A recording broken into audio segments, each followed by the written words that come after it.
جو لوگ اللہ سے محبت کرتے ہیں ان میں جو ایک محبت کی چنگاری بھڑکتی ہے تو اللہ نے اس چنگاری کو ٹھنڈا کرنے کے لیے، اللہ خود تو عرش سے نیچے نہیں آتا نا، تو اللہ نے ایک چار دیواری بنا دی اپنے محبوب ابراہیم علیہ السلام کے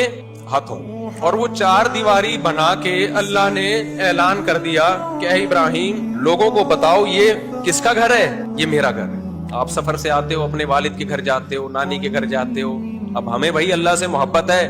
تو اللہ تیرا گھر ہے کہاں، ہم عرش پہ تو نہیں جا سکتے، تو اللہ نے ہم پر مسلمانوں پر بہت بڑا احسان کیا،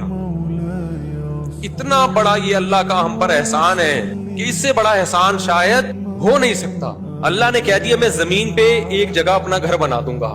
جس کو بھی اللہ سے محبت ہوتی ہے وہ چاہتا ہے کہ میں اس گھر کی جا کے، جس کی اللہ سے محبت ہوگی نا اور اس کو بیت اللہ کی قدر ہوگی کہ یہ اللہ کی طرف منسوب ہے، اس کے دل میں بیت اللہ کی اتنی زیادہ قدر ہوگی۔